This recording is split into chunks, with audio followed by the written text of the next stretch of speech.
Good morning అండి. Welcome back to your classes అండి. So last క్లాస్లో 6th చాప్టర్ అయిపోయిందండి. 7th చాప్టర్ అండి, భారతదేశంలో ఎన్నికల వ్యవస్థ. సో లాస్ట్ చాప్టర్ 6thలో మనం చూసుకున్నట్లయితే తెలంగాణలో పట్టణ స్థానిక ప్రభుత్వాలు, అదేవిధంగా పంచాయతీలు కానీ, ఓకేనా అండి, గ్రామ పంచాయతీ వ్యవస్థ కానీ, తెలంగాణలో పంచాయతీ పట్టణ స్థానిక ప్రభుత్వాలు కానీ, 73-74 రాజ్యాంగ సవరణ ద్వారా కానీ, గ్రామ పంచాయతీ రాజ్య సంస్థలు కానీ, స్థానిక ప్రభుత్వాల గురించి తెలుసుకున్నామండి. ఎంపీటీసీ అంటే, జెడ్పీటీసీ అంటే, ఎంపీపీ అంటే, ఓకేనా అండి, ఎంపీడీఓ అంటే అవన్నీ తెలుసుకున్నామండి.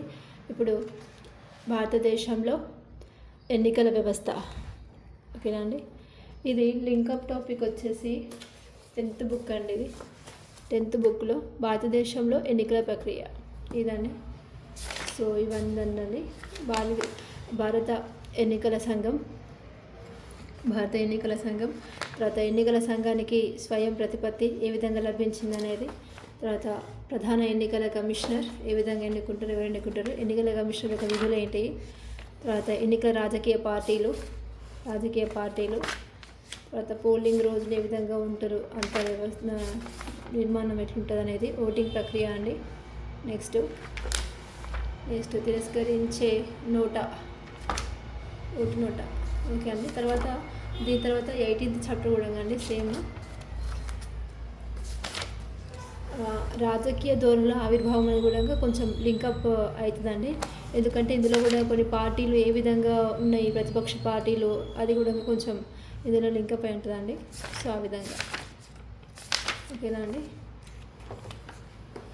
భారతదేశంలో ఎన్నికల వ్యవస్థ,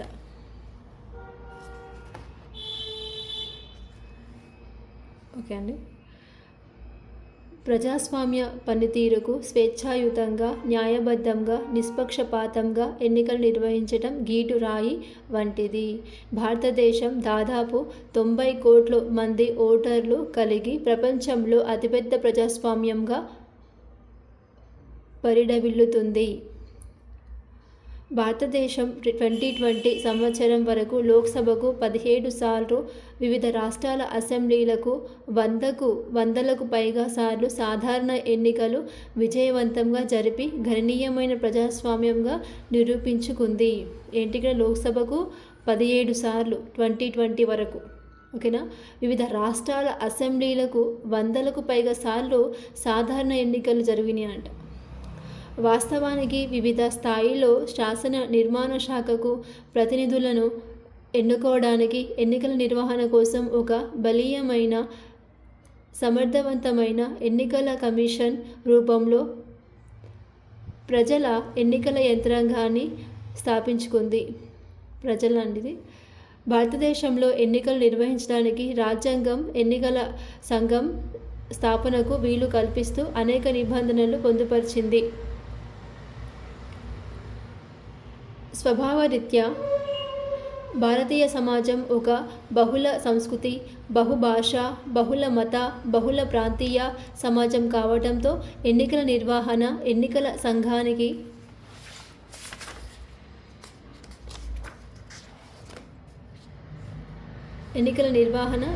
సంఘానికి ఒక పెను సవాలుగా మారింది.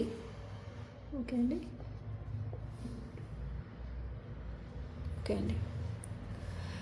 ఎన్నో పరిమితులు, అవరోధాలు ఉన్నప్పటికీ భారతదేశంలో ఎన్నికల సంఘం స్వేచ్ఛాయుతంగా, నిష్పాక్షికంగా ఎన్నికలు నిర్వహిస్తూనే ఉంది. అయితే భారతదేశంలో ఎన్నికల వ్యవస్థ అనేక సమస్యలు ఎదుర్కొంటోంది. వీటిలో ఎన్నికలలో హెచ్చు స్థాయిలో ధనాన్ని వినియోగించడం, నేర చరిత్ర గల అభ్యర్థుల ఎన్నికలలో పోటీ చేయడం, వివిధ రాజకీయ పార్టీలకు చెందిన కార్యకర్తలు ఎన్నికల సందర్భంగా హింసాత్మక చర్యలకు పాల్పడడం తదితర సమస్యలు ఉన్నాయి. ఏంటండి ఇక్కడ ఫస్ట్ వన్ ఏంటి, ఇక్కడ ధనాన్ని అంటే హెచ్చు స్థాయిలో ధనాన్ని వినియోగించడం, నేర చరిత్ర గల అభ్యర్థులు ఎన్నికల్లో పోటీ చేయడం, ఓకేనా అండి. తర్వాత వివిధ రాజకీయ పార్టీలకు చెందిన కార్యకర్తలు ఎన్నికల సందర్భంగా హింసాత్మకంగా చర్యలకు పాల్పడడం. సో ఇవన్నీ అనమాట సమస్యలు అనేవి ఉన్నాయన్నమాట. సో నెక్స్ట్ ఎన్నికలకు సంబంధించి రాజ్యాంగబద్ధ చట్టబద్ధ నిబంధనలు. భారత రాజ్యాంగంలోని 15వ భాగం పార్ట్ 15లో ఎన్నికలకు సంబంధించిన నిబంధనలు పొందుపరిచారు. ఎన్నికలకు సంబంధించిన అంశాలను రాజ్యాంగంలో అంతర్భాగం చేయడం ద్వారా రాజ్యాంగ నిర్మాతలు ప్రజల రాజకీయ హక్కులకు సంరక్షణ కల్పించారు. భారత రాజ్యాంగం 324 నిబంధన నుంచి 329, ఇక్కడ నుంచి ఇక్కడికి ఎన్ని గ్యాప్స్ అని ఇక్కడ 5 గ్యాప్ ప్లాన్ 324, 25, 26, 27, 28, 29. సో ఇక్కడ 5 + 5 ఎంత అంటే దీనికి 9. సో నిబంధన వరకు ఎన్నికల ప్రక్రియ, ఎన్నికల యంత్రాంగ ఏర్పాటు అంశాలను సవివరంగా తెలిపింది. వీటిలో రాజ్యాంగంలోని 324వ నిబంధన కేంద్ర ఎన్నికల సంఘం ఏర్పాటుకు సంబంధించి నిర్మాణపరమైన అంశాలు పేర్కొంది. ఓకేనా, ఎన్నికల సంఘం కావాల్సినది. నెక్స్ట్, దీని ప్రకారం కేంద్ర ఎన్నికల సంఘం ఒక ప్రధాన ఎన్నికల కమిషనర్, కొద్దిమంది ఎన్నికల కమిషనర్లతో భారత రాష్ట్రపతి ఏర్పాటు చేస్తారు. ఓకేనా అండి, కొద్దిమంది ఎన్నికల కమిషనర్లను భారత రాష్ట్రపతి ఏర్పాటు చేస్తారు. రాజ్యాంగంలోని 325 నిబంధన ఓటర్ల జాబితా తయారీ పద్ధతిని తెలుపుతుంది.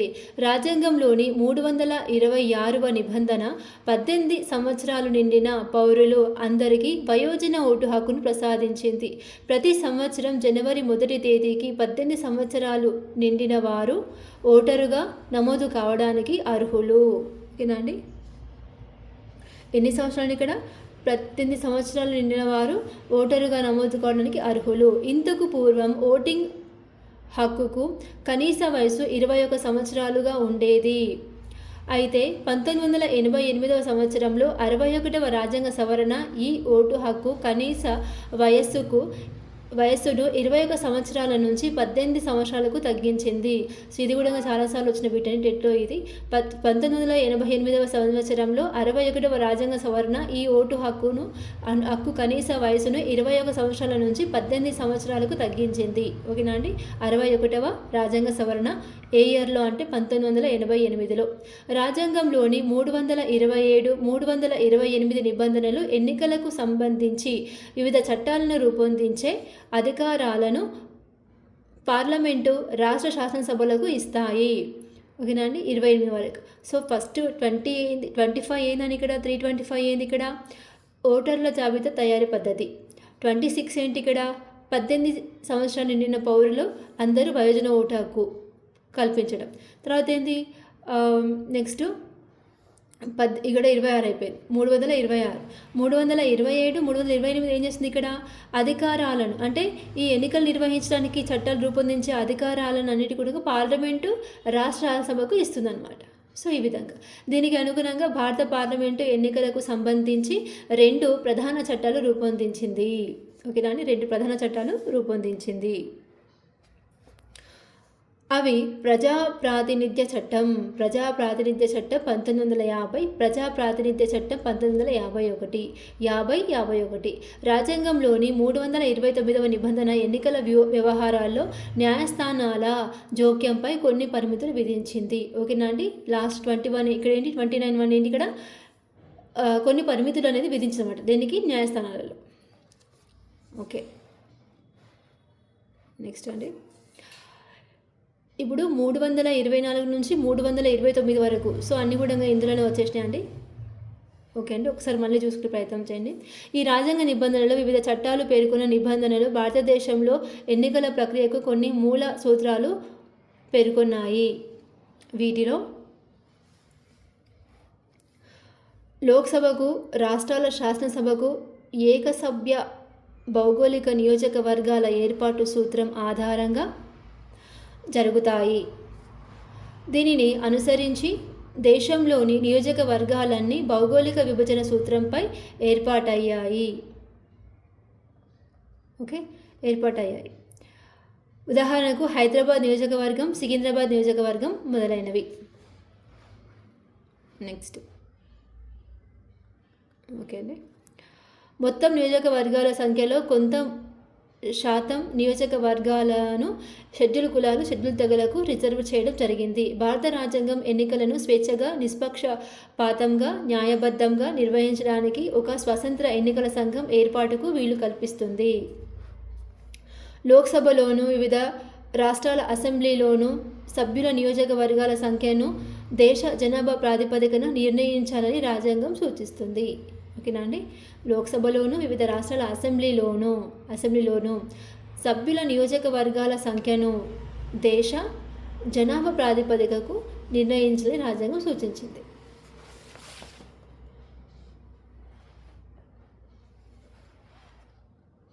ఓకే అండి.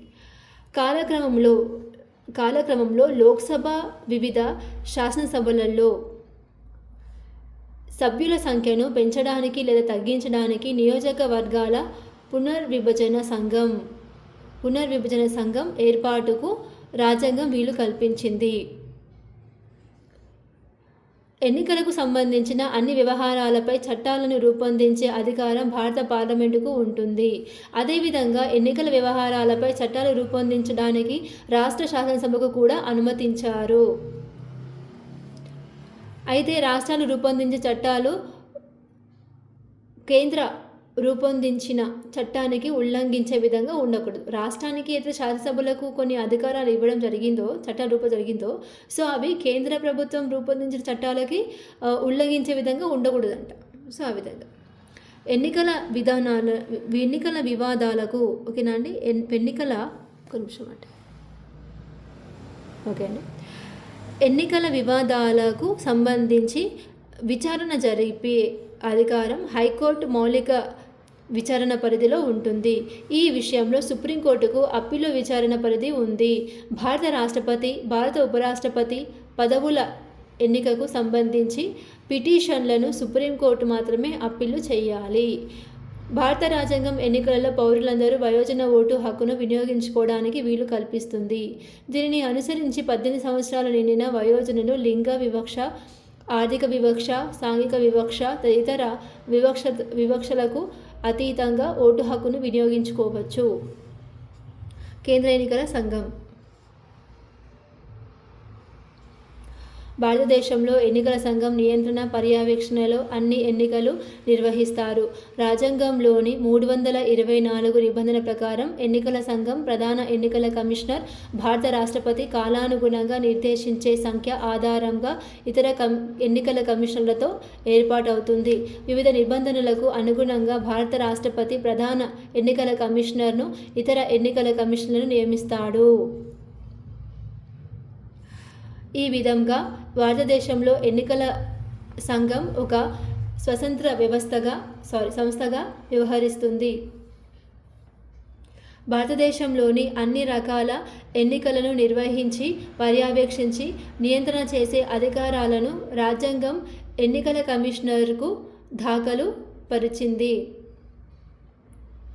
ప్రస్తుతం కేంద్ర ఎన్నికల సంఘంలో ఒక ప్రధాన ఎన్నికల కమిషనర్, 2 ఇతర ఎన్నికల కమిషనర్లు ఉంటారు. మొత్తం 3. ఓకేనా అండి.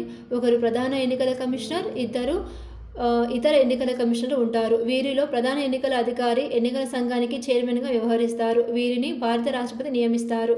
సాధారణంగా వీరి పదవి కాలం 6 సంవత్సరాలు లేదా వారి వయస్సు 65 సంవత్సరాలు వచ్చే వరకు ఉంటుంది. రాష్ట్రపతి విశ్వాసం మేరకు పదవిలో కొనసాగుతారు. ఈ 6 సంవత్సరాలు అనేది ఇంకో దగ్గర వస్తుందండి. ఇక్కడ వస్తుంది రాజ్యసభ సభ్యుల యొక్క పదవి కాలం 6 సంవత్సరాలు. ఇక్కడ ఎన్నికల అధికారి యొక్క ఎన్నికల ప్రధాన కమిషనర్ యొక్క వయసు కూడా ఎంత ఉండాలి, పదవి కాలం అనేది 6 సంవత్సరాలు. పదవి కాలం అనేది 6 సంవత్సరాలు. అదేవిధంగా వయసు వచ్చేసి 60 సంవత్సరాలు వచ్చే వరకు ఉంటుంది. రాష్ట్రపతి విశ్వాసం మేరకు పదవిలో కొనసాగుతారు. వారు తమ పదవికి రాజీనామా చేయవచ్చు. అలాగే అసమర్థత, అనుచిత ప్రవర్తన, రాజ్యాంగ బాధ్యతలు సరిగ్గా నిర్వహించలేకపోవడం తదితర కారణాలపై వారిని పదవి నుంచి తొలగించవచ్చు. ఒకవేళ అతను కొనసాగించే పదవిలో ఉన్నప్పుడు నిర్వహించేది అనేది సరిగా లేనప్పుడు, అతని ప్రవర్తన సరిగ్గా లేనప్పుడు ఏం చేయవచ్చు, తొలగించవచ్చు. ఈ తొలగింపు ప్రక్రియలో భాగంగా పార్లమెంట్లోని 2 సభల్లో ఒక తీర్మానాన్ని, ఒక్కొక్క సభలో హాజరై ఓటింగులో పాల్గొన్న సభ్యులు సంపూర్ణ మెజారిటీతో ఒక తీర్మానాన్ని ఆమోదించాల్సి ఉంటుంది. జాతీయ ఓటర్ల దినోత్సవం. భారతదేశంలో ఎన్నికల సంఘాన్ని జనవరి 25, 1950వ తేదీన ఏర్పరిచారు. ఎన్నికల సంఘం స్థాపన దినోత్సవాన్ని పురస్కరించుకొని ప్రతి సంవత్సరం జనవరి 25వ తేదీన జాతీయ నియోజకుల దినోత్సవం నేషనల్ ఓటర్స్ డేగా పాటిస్తారు. దేశంలోని యువజనులు ఓటర్లుగా నమోదై రాజకీయ ప్రక్రియలో క్రియాశీలంగా పాల్గొనే విధంగా వారిని ప్రోత్సహించడానికి ప్రభుత్వం జాతీయ ఓటర్ల దినోత్సవాన్ని నిర్వహిస్తోంది. ఓకేనా అండి. నెక్స్ట్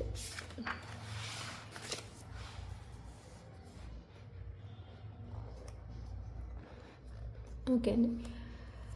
ఎన్నికల సంఘం అధికారాలు, విధులు. భారత ఎన్నికల సంఘం విశిష్టమైన అధికారాలను కలిగి విధులను నిర్వహిస్తుంది. ఎన్నికల సంఘం భారతదేశంలో వివిధ రాజకీయ పార్టీలకు గుర్తింపునిచ్చి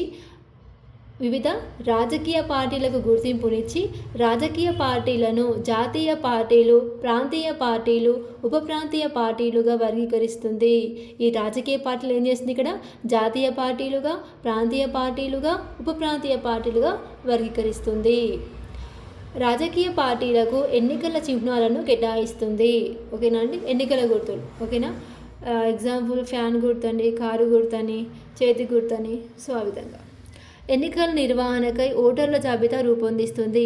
18 సంవత్సరాల వయసు నిండిన పౌరులందరికీ ఓటర్లుగా నమోదు చేసుకుంటుంది. ఓటర్ల జాబితాకు మార్పులు చేర్పులు చేస్తుంది. సముచిత తేదీలలో ఎన్నికల షెడ్యూళ్లను ప్రకటిస్తుంది. సాధారణ ఎన్నికలు, ఉప ఎన్నికలు రెండింటినీ ప్రకటిస్తుంది. ఎన్నికలలో రాజకీయ పార్టీలు అనుసరించాల్సిన ఎన్నికల ప్రవర్తన నియమావళిని రూపొందిస్తుంది. దేశంలో ఎన్నికల యంత్రాంగాన్ని పర్యవేక్షిస్తుంది. ఇతర పరిపాలనా శాఖలు, విభాగాల సహాయంతో ఎన్నికలను స్వేచ్ఛాయుతంగా, నిష్పక్షపాతంగా నిర్వహిస్తుంది. ఎన్నికల సమయంలో హింస, రిగ్గింగు వంటి అక్రమాలు జరిగినప్పుడు ఎన్నికలను రద్దు చేయడం లేదా వాయిదా వేయడం చేస్తుంది. పార్లమెంటు సభ్యులు లేదా రాష్ట్ర శాసనసభ్యులు అనర్హతలకు సంబంధించి భారత రాష్ట్రపతికి లేదా సంబంధిత రాష్ట్ర గవర్నర్కు సలహాలు, సూచనలు చేస్తుంది. ఎన్నికల సంఘం భారతదేశంలో లోక్సభ, రాజ్యసభ, రాష్ట్ర అసెంబ్లీలు, రాష్ట్ర శాసన మండలి మొదలైన వాటికి సాధారణ ఎన్నికలను నిర్వహిస్తుంది. ఏంటి ఇక్కడ? లోక్సభకు, రాజ్యసభకు, రాష్ట్ర అసెంబ్లీలకు, రాష్ట్ర శాసనమండలిలకు ఏం చేస్తుంది? ఇక్కడ సాధారణ ఎన్నికలు నిర్వహిస్తుంది. అంతేకాక భారత రాష్ట్రపతి, ఉపరాష్ట్రపతి పదవులకు కూడా ఎన్నికలు నిర్వహిస్తుంది. ఎన్నికల నిర్వహణకు ఎన్నికల సిబ్బందిని నియమిస్తుంది. ఓకే. ఈ నిర్వహణ చేయాలంటే సిబ్బంది కావాలి. సో ఎన్నికల నిర్వహణకు ఎన్నికల సిబ్బందిని నియమిస్తుంది. ఎన్నికల పరిశీలకులు, ఎన్నికల వ్యయ పరిశీలకులు, రిటర్నింగ్ అధికారులు, సహాయ రిటర్నింగ్ అధికారులు, ప్రిసైడింగ్ అధికారులు, తదితర ఎన్నికల అధికారులను సిబ్బందిని నియమిస్తుంది. ఎన్నికలు శాంతియుతంగా భద్రతతో నిర్వహించడానికి సాయుధ దళాలు, పోలీసులు శాఖ సిబ్బంది సేవలను వినియోగించుకుంటుంది. ఇంతమంది పనిచేస్తారు అన్నమాట. ఓకే. నెక్స్ట్ ఎన్నికల వివాదాలు పరిష్కరించడానికి ఎన్నికల ట్రిబ్యునల్స్ నియమిస్తుంది. రాజకీయ పార్టీలకు గుర్తింపు, ఎన్నికల చిహ్నాల కేటాయింపు, ఎన్నికల వివాదాలు తదితర అంశాలలో వివాదాలను పరిష్కరించడానికి ఒక న్యాయస్థానం వలె పనిచేస్తుంది. స్వాతంత్రానంతరం నిర్వహించిన ఎన్నికలు విశిష్టత.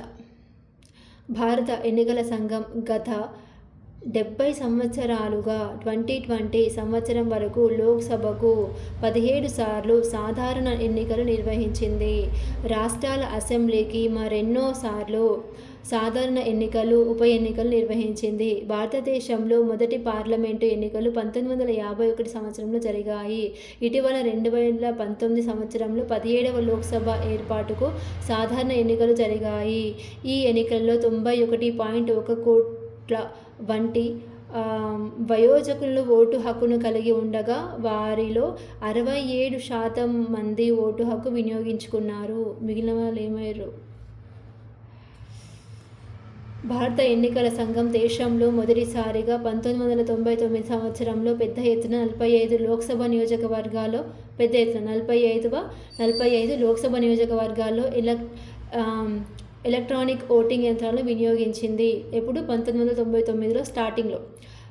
1999 సంవత్సరంలో పెద్ద ఎత్తున 45 లోక్సభ నియోజకవర్గాల్లో ఎలక్ట్రానిక్ ఓటింగ్ యంత్రాలను ఓకేనా వినియోగించింది.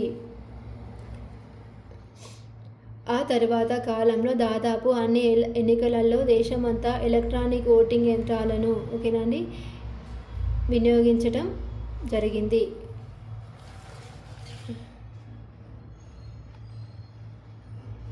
నెక్స్ట్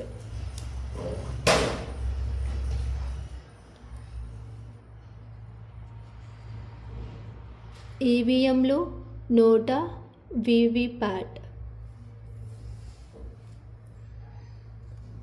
ముద్రణ చేసిన బ్యాలెట్ పేపర్ పద్ధతి స్థానంలో ఎలక్ట్రానిక్ ఓటింగ్ యంత్రాలను ఎన్నికల సంఘం ప్రవేశపెట్టింది. ఏంటి ఇక్కడ ముద్రణ చేసిన బ్యాలెట్ పేపర్ పద్ధతి స్థానంలో ఎలక్ట్రానిక్ ఓటింగ్ యంత్రాలను ఎన్నికల సంఘం ప్రవేశపెట్టింది. వీటిని ఈవీఎం ఎలక్ట్రానిక్ ఓటింగ్ మిషన్గా వ్యవహరిస్తారు. వీటిలో బ్యాలెట్ యూనిట్, కంట్రోల్ యూనిట్ అనే పరికరాలు ఉంటాయి. ఏముంటాయి? బ్యాలెట్ యూనిట్, కంట్రోల్ యూనిట్ అనే పరికరాలు ఉంటాయి. బ్యాలెట్ యూనిట్లో ఎన్నికలలో పోటీ చేసే అభ్యర్థి వారి ఎన్నికల చిహ్నాలు ఉంటాయి. ఓటర్లు కంట్రోల్ యూనిట్ ద్వారా ఓటు వేస్తారు. కంట్రోల్ యూనిట్ను బ్యాలెట్ యూనిట్తో అనుసంధానిస్తారు. భారత సుప్రీంకోర్టు ఆదేశాల మేరకు 2013 సంవత్సరంలో నోటా అనే బటన్ ఏర్పాటు చేశారు. ఒక ఓటరు ఎన్నికలలో పోటీ చేసే అభ్యర్థులెవరూ సరైన వారు కాదని భావించినప్పుడు, అంటే ఎన్నికల పోటీ చేస్తారు కదా వివిధ పార్టీ వాళ్ళెవ్వరూ సరైన వాళ్ళు కాదు అని అనుకున్నప్పుడు పైన పేర్కొన్న అభ్యర్థులు ఎవరు కారు, okay, none of the above NOTA అనే బటన్ వినియోగించుకోవచ్చు. అంటే వాళ్ళు ఎవరు సరిగ్గా పనిచేసలేరు, నొక్కేయడమే ఇంకా వినియోగించుకోవచ్చు. అంతేకాక ఓటర్లు ఈవీఎంలో తమ ఓటు తమ అభిష్టం మేరకు నమోదు అయినదో లేదో అప్పటికప్పుడే తెలుసుకోవడానికి voter verifiable paper audit trial VVPAT ఓకేనా అండి వెరిఫైయబుల్ పేపర్ ఆడిట్ ట్రయల్ పేరుతో సరిచేసుకునే ఒక పత్రాన్ని చూడవచ్చు. ఎవరైనా వేసిరాని నోటాకి? ఓకే అండి, వస్తే ఎవరైనా నోటాకి ఓటు వేసింటే చెప్పండి. భారతదేశంలో లోక్సభకు, వివిధ రాష్ట్రాల అసెంబ్లీలకు జరిగే ఎన్నికలలో త్వరితగతిన ఎక్కువ ఓట్లు పొందే అభ్యర్థిని విజేతగా ప్రకటించే పద్ధతి అమలులో ఉంది. దీని ప్రకారం పోటీ చేసిన అభ్యర్థులలో ఎక్కువ ఓట్లు పొందిన అభ్యర్థిని విజేతగా నిర్ణయిస్తారు. గెలిచిన అభ్యర్థికి నియోజకవర్గం మొత్తం ఓట్లలో ఎన్ని ఓట్లు వచ్చినప్పటికీ మిగిలిన అభ్యర్థుల కంటే ఎక్కువ ఓట్లు రావడం వల్ల అతనినే విజేతగా ప్రకటిస్తారు.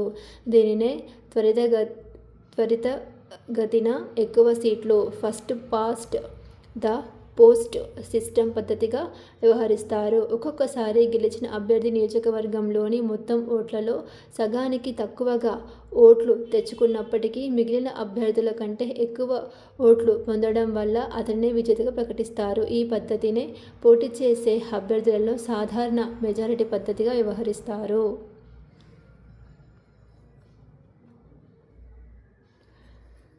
కొన్ని పాశ్చాత్య దేశాలు ఈ తరహా ఎన్నికల పద్ధతిని తిరస్కరించాయి. అక్కడ విజేతగా నిలిచిన అభ్యర్థికి తప్పనిసరిగా నియోజకవర్గంలోని మొత్తం ఓట్లలో 50% పైగా ఓట్లు రావాలి. భారత రాష్ట్రపతి, ఉపరాష్ట్రపతి ఎన్నికలలో నైష్పత్తిక ప్రాతినిధ్యపు పద్ధతిని అమలు చేస్తారు. భారతదేశంలో ఓటరు గుర్తింపు కార్డు, ఓటర్ ఐడి కార్డు వ్యవస్థను మొదటిసారిగా 1993లో అప్పటి కేంద్ర ఎన్నికల సంఘం ప్రధాన కమిషనర్ టిఎన్ శేషన్ ప్రవేశపెట్టాడు.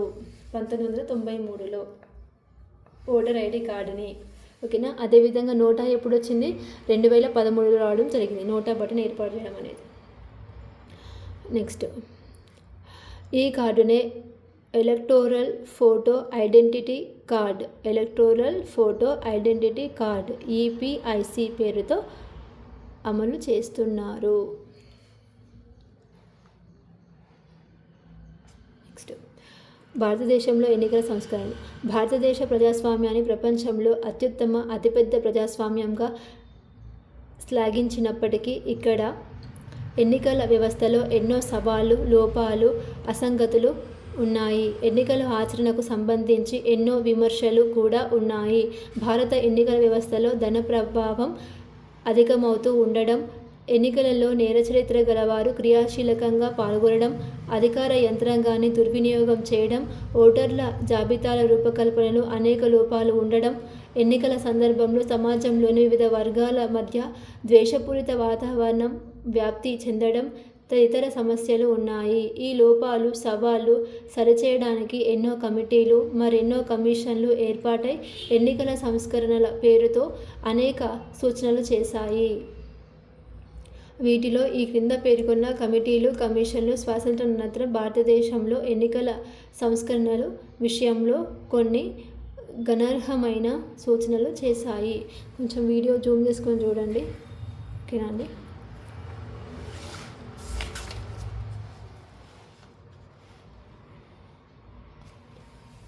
నెక్స్ట్, సంయుక్త పార్టీల committee 1972, Tarkunde committee 1975, Dinesh Goswami committee 1990, Vohra committee 1993, Indrajit Gupta committee 1998, law commission నివేదిక 1919, రాజ్యాంగ పనితీరుపై ఏర్పడిన జాతీయ సమీక్ష కమిషన్ 2001, భారత ఎన్నికల సంఘం 2004, రెండో పరిపాలన సంస్కరణ సంఘం 2008, association for democratic reforms ADR సంస్థ నివేదిక 2013.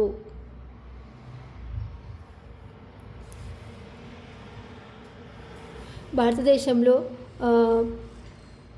ప్రబలమైన, ఓకేనా అండి, ఇంతకుముందు కూడా అక్కడ లాస్ట్కి వచ్చిన ప్రబలమైన అండి, ఓకే సారీ అండి, ప్రబలమైన ఎన్నిక వ్యవస్థ స్థాపనకు ఈ కమిటీలు, కమిషన్లు కొన్ని గణనీయమైన సూచనలు చేశాయి. దీనికి అనుగుణంగా కొన్ని పెను సవాళ్లకు సంబంధించిన అంశాలపై వివిధ సూచనల మేరకు ప్రభుత్వం కొన్ని విస్తారమైన చర్యలు చేపట్టింది. భారత ఎన్నికల సంఘం భారతదేశంలో నిష్పక్షపాతంగా స్వేచ్ఛాయుత ఎన్నికలు నిర్వహించడానికి అనేక చర్యలు తీసుకుంటుంది. రాజకీయాలు నేరపూరితం కావడం, నివారణ చర్యలు.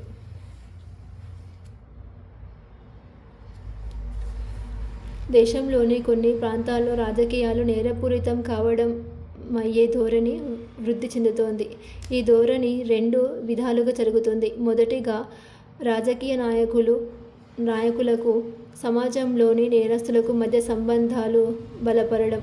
రెండవది, నేరచరిత్ర గల వ్యక్తులు రాజకీయాల్లోకి ప్రత్యక్షంగా ప్రవేశించడం. ఈ ధోరణుల ఫలితంగా నేరస్తులు ప్రజలను భయభ్రాంతులకు చేయడం, హింసాత్మక చర్యలు పాల్పడడం, ఎన్నికలలో గెలుపొందడానికి బలప్రయోగం, లైంగిక దాడులు మొదలైన వాటిని అనుసరించడం జరుగుతుంది. నేర చరిత్ర గల కొద్దిమంది నాయకులు ఎన్నికలలో గెలిచి తమ స్థాయిని, అధికారాన్ని ఉపయోగించి న్యాయ ప్రక్రియకు నిర్వీర్యం చేయడం జరుగుతుంది. తమపై నమోదైన కేసులను ఉపసంహరించేలా ప్రభుత్వంపై ఒత్తిడి తేవడం జరుగుతుంది. రాజకీయాలు నేరపూరితం కావడంపై అధ్యయనం చేయడానికి ఏర్పడిన ఓహ్రా కమిటీ ఈ దుష్పరిణామాల రూపాలను గుర్తించింది. ఓకేనా అండి? ఓహ్రా కమిటీ ఎందుకంటే నేరపూరితమైన అంశాలపై అధ్యయనం చేయడానికి, రాజకీయ నేరపూరితమైన కానీ దానిపైన అధ్యయనం చేయడానికి కమిటీ అనమాట, ఓహ్రా కమిటీ.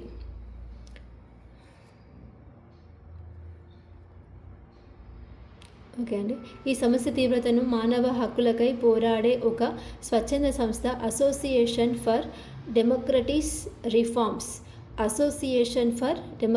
రిఫార్మ్స్ భారత సుప్రీంకోర్టు రిట్ పిటిషన్ ద్వారా నివేదించింది.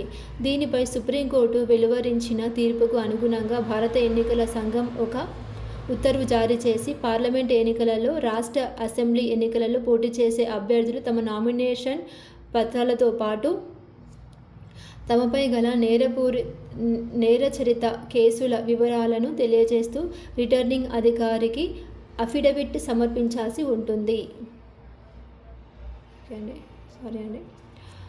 అఫిడవిట్ సమర్పించాల్సి ఉంటుంది. ఎన్నికలలో పోటీ చేసే అభ్యర్థులు తప్పనిసరిగా తమపై గల నేరారోపణకు సంబంధించిన కేసుల వివరాలను తెలియజేయాలి. అయితే ఈ విషయంలో వివిధ కమిటీలు, కమిషనర్లు అనేక ఇతర సిఫారసులు కూడా చేశాయి.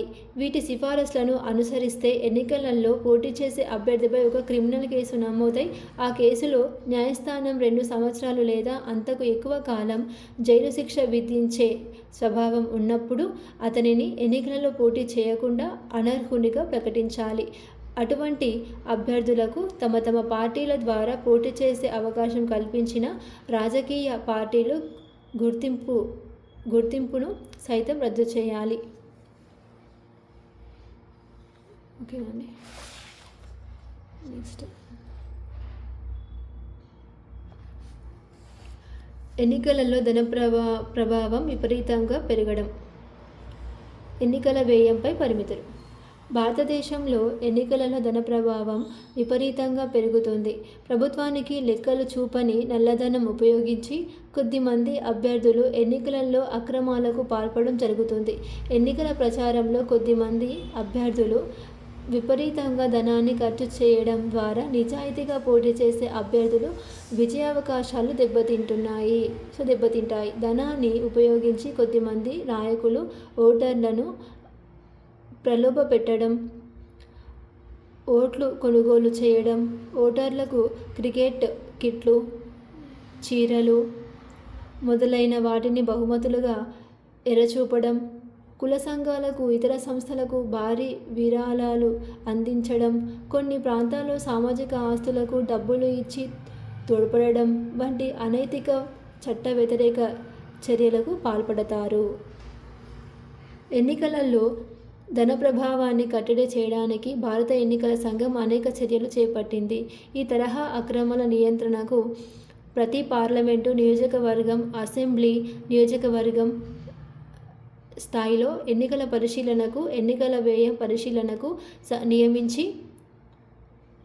పరిశీలకులను నియమించి వారికి పర్యవేక్షణ అధికారాలను కల్పించింది. ప్రతి నియోజకవర్గంలో ఎన్నికల అక్రమాల నివారణ బాధ్యతలు ఆ అధికారులకు అప్పగించింది. ఎన్నికలలో పోటీ చేసే అభ్యర్థులు తప్పనిసరిగా తమ పేరుపై గల ఆస్తులను, రుణాల వివరాలను నామినేషన్ పత్రాలలో పేర్కొనాల్సి ఉంటుంది. ఎన్నికలలో అవాంఛనీయమైన అక్రమాలు నివారించడానికి 2003 సంవత్సరం నుంచి ఎన్నికల వ్యయంపై పరిమితులు విధిస్తూ వస్తోంది.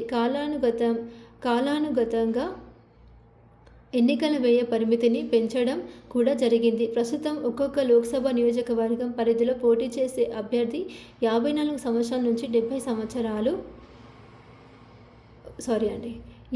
లక్షల నుంచి 70 లక్షల రూపాయల వరకు ఖర్చు చేయడానికి అనుమతించింది. ఒక్కొక్క అసెంబ్లీ నియోజకవర్గం స్థాయిలో పోటీ చేసే ఒక్కొక్క అభ్యర్థి 20 నుంచి 28 లక్షల రూపాయల వరకు ఎన్నికలలో ఖర్చు చేయడానికి అనుమతించింది.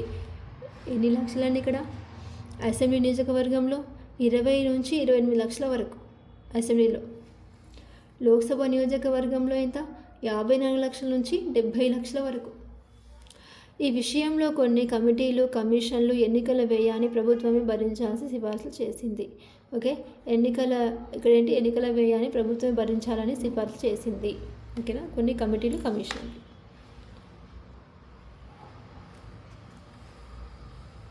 ఎన్నికలలో కులం, మతం తదితర అంశాల వినియోగం.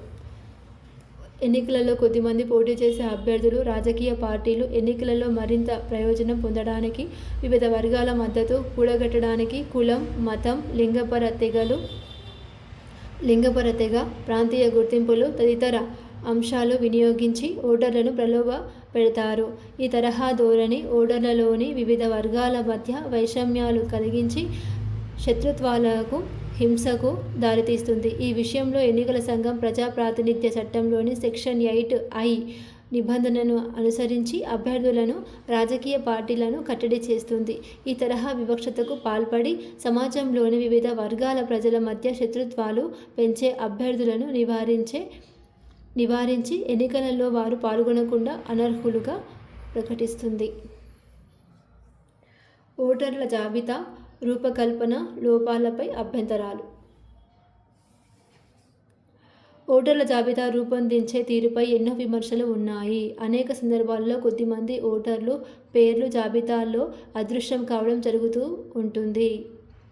ఓటర్లు పోలింగ్ కేంద్రానికి చేరుకున్నాక జాబితాలో తమ పేర్లు అదృష్టం కావడం గమనిస్తారు. కొన్ని ప్రాంతాల్లో ఓటర్లు జాబితాలో నకిలీ పేర్లు నమోదయ్యే అవకాశం ఉంటుంది. ఈ అసౌకర్యాలను లోపాలను నివారించడానికి ఎన్నికల సంఘం అనేక చర్యలు తీసుకుంటుంది. ప్రధానంగా ముందుగానే ఓటర్ల జాబితాను పరిశీలించి తమ పేర్లు వారిలో ఉన్నట్లుగా ధృవీకరించుకోవాలని ఎన్నికల సంఘం కోరుతుంది.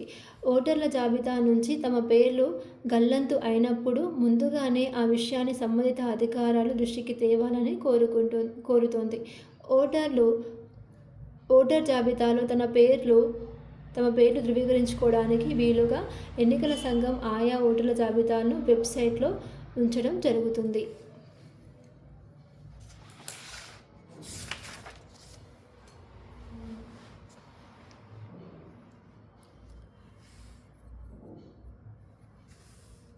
ఎలక్టోరల్ ఫోటో ఐడెంటిటీ కార్డులు. వీటిని ఓటర్ గుర్తింపు కార్డులని పేర్కొంటారు. భారత ఎన్నికల సంఘం ఓటర్లకు వారి ఫోటో, అడ్రస్ తదితర వివరాలతో కూడిన గుర్తింపు కార్డును జారీ చేస్తుంది. పోలింగ్ జరిగే రోజు ఓటర్లు తమ ఓటు హక్కు వినియోగించుకోవడానికి ఈ ఓటరు గుర్తింపు కార్డును తీసుకురావాల్సి ఉంటుంది. ఈ కార్డుకు ప్రత్యామ్నాయంగా ఏ ఇతర గుర్తింపు కార్డునైనా ఓటర్లు పోలింగ్ కేంద్రంలో చూసి ఓటు హక్కు వినియోగించుకోవచ్చు. ఎన్నికలలో జరిగే బోగస్ ఓటింగ్ నివారించడానికి ఈ గుర్తింపు కార్డు పద్ధతిని ఒక ఎన్నికల సంస్కరణగా ప్రవేశపెడతారు. ఎన్నికల ప్రవర్తన నియమావళి. భారత ఎన్నికల సంఘం ఎన్నికల ప్రక్రియలో భాగంగా రాజకీయ పార్టీలు, ఎన్నికలలో పోటీ చేసే అభ్యర్థులు, అధికారులు, సాధారణ ప్రజలు పాటించవలసిన ప్రవర్తన నియమావళిని కొన్ని మార్గదర్శకాల రూపంలో విడుదల చేస్తుంది. దీనిలో నమూనా ఎన్నికల నియమావళిగా పేర్కొంటారు. వీటిలో ప్రభుత్వం ఎన్నికల సమయంలో కొత్త ప్రాజెక్టులు, సంక్షేమ కార్యక్రమాలు చేపట్టకుండా నిరోధించడం, ప్రభుత్వ సంస్థలు ఎన్నికల సమయంలో కొత్త నియామకాలు చేపట్టకుండా నివారించడం, ఎన్నికల ప్రచారంపై హేతుబద్ధమైన పరిమితులు విధించడం, సాధారణ జనజీవనం ఎన్నికల సమయంలో ఎలాంటి గందరగోళం ఎదుర్కొనకుండా చూడడం, ఎన్నికలలో మద్యం, సారా తదితర మత్తు పదార్థాలు పంపిణీ చేయకుండా నిరోధించడం, అధికారంలో ఉన్న రాజకీయ పార్టీ అధికార దుర్వినియోగం చేయకుండా నివారించడం తదితర అంశాలు ఉన్నాయి. పోలింగ్ రోజున అన్ని రాజకీయ పార్టీలు, ఎన్నికలలో పోటీ చేసే అభ్యర్థులు, ఎన్నికల అధికారులు, సిబ్బందిని తమ వంతు పూర్తి సహకారాన్ని అందించాల్సి ఉంటుంది. పోలింగ్ రోజు పోలింగ్ కేంద్రం పరిసర ప్రాంతాల్లో అభ్యర్థులు తమ ఎన్నికల చిహ్నాలను, ఇతర వ్యక్తిగత సమాచారాన్ని ప్రదర్శించడం నిషేధం. ఎన్నికల నమూనా ప్రవర్తన నియమావళి పూర్తిగా అమలు చేయడానికి ఎన్నికల సంఘం పరిశీలకులను నియమిస్తుంది. దీనికి సంబంధించిన ఫిర్యాదులను ఎన్నికల పరిశీలకులు సమర్థించవచ్చు.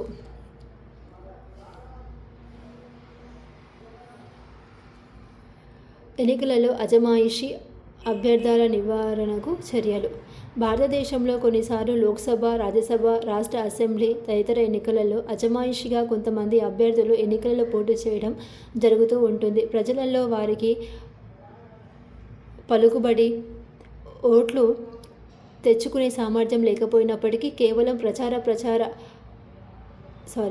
ప్రసార మాధ్యమాలలో పేరు కోసం వీరు పోటీ చేస్తుంటారు. ఇలాంటి అజమాయిషీ అభ్యర్థుల వల్ల పోటీ చేసే అభ్యర్థుల సంఖ్య పెరిగి ఓటర్లు గందరగోళానికి గురయ్యే అవకాశం ఉంటుంది.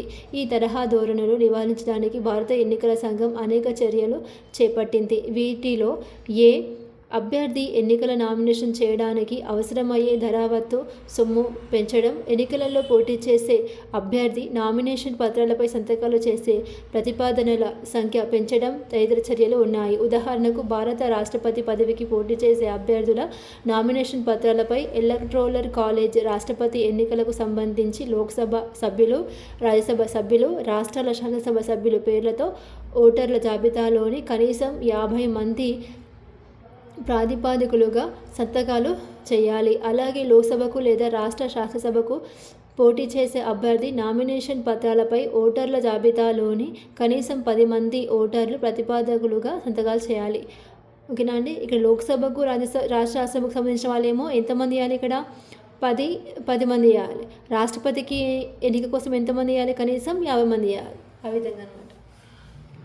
కొన్ని సందర్భాలలో వివిధ సంస్థలు, సమూహాలకు సంబంధించిన వ్యక్తులు తమ సామాజిక, ఆర్థిక, వృత్తిపర, ప్రాంతీయ సమస్యలను దేశ ప్రజానీకానికి తెలియజేసి తద్వారా ప్రభుత్వం నుంచి పరిష్కారాలు పొందడానికి ఒక నిర్దిష్ట నియోజకవర్గంలో 10ల సంఖ్యలో, 100ల సంఖ్యలో నామినేషన్లు చేయడం జరుగుతుంది. ఓకేనా అండి.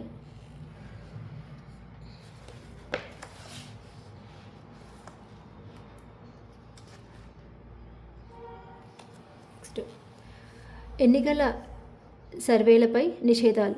ఎన్నికల సందర్భంగా వివిధ పరిశోధన సంస్థలు, మీడియా విభాగాలు ఓటర్ల అభిప్రాయాలు తెలుసుకునే విధంగా సర్వే చేపట్టడం జరుగుతూ ఉంటుంది. ఎన్నికలలో పోటీ చేసే అభ్యర్థులపై ఓటర్ల అభిప్రాయాలు, ఆలోచనలు ఎలా ఉన్నాయో ఈ సర్వేలు వివరించే ప్రయత్నం చేస్తాయి. ఈ విధంగా ఓటర్లు ఎన్నికల ప్రవర్తనను, మనోగతాలను అధ్యయనం చేసే శాస్త్రాన్ని ఎన్నికల మనస్తత్వ అధ్యయన శాస్త్రమని, సిఫాలజీ అని వ్యవహరిస్తారు. ఓటర్ల ఎన్నికల ప్రవర్తనను అధ్యయనం చేసే సర్వేలను స్థూలంగా 3 రకాలుగా వర్గీకరించవచ్చు. అవి ఎన్నికల పూర్వ సర్వే, ఓకేనా, ఎన్నికల పూర్వ సర్వే, ఎగ్జిట్ పోల్ సర్వే, ఎన్నికల అనంతర సర్వే. ఎన్నికల సంఘం ఎన్నికల షెడ్యూల్ విడుదల తేదీ నుంచి ఓట్ల లెక్కింపు తేదీ వరకు ఎలాంటి సర్వే ఫలితాలు వెల్లడించరాదని నిషేధం విధించింది. భారత ఎన్నికల సంఘం ఎన్నికల వ్యవస్థలో అనేక సంస్కరణలను స్థిరచిత్తంతో తీసుకొని వస్తూ ఒక చలనశీల బలీయ రాజ్యాంగ సంస్థగా మారుతూ వస్తోంది. వాస్తవానికి తన కర్తవ్య నిర్వహణలో భారత ఎన్నికల సంఘం ప్రపంచంలోని అనేక దేశాల ఎన్నికల కమిషనర్ను ఒక గొప్ప ఆదర్శంగా నిలుస్తుంది.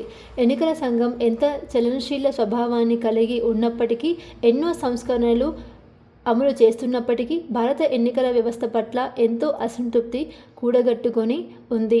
కొంతమంది ఎన్నికల విమర్శకుల అభిప్రాయంలో ఎన్నికలు ప్రజలు వాస్తవ ఎంపికకు ప్రతిబింబంగా నిలవలేకపోతున్నాయి. అనేక రాజకీయ పార్టీలు తక్కువ శాతం ఓట్లు సాధించి ఎక్కువ శాతం సీట్లు గెలుచుకోవడం జరుగుతుంది.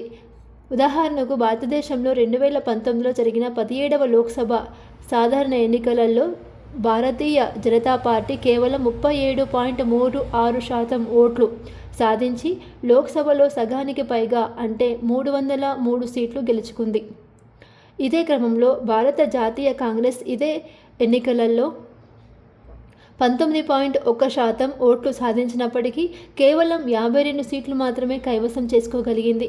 మరో విధంగా చెప్పాలంటే, కొన్ని రాజకీయ పార్టీలు మొత్తం ఓట్లలో 50% తక్కువ ఓట్లు సాధించినప్పటికీ సీట్లు మాత్రం 50% కంటే ఎక్కువ సాధించగలుగుతున్నారు. ఓకేనండి.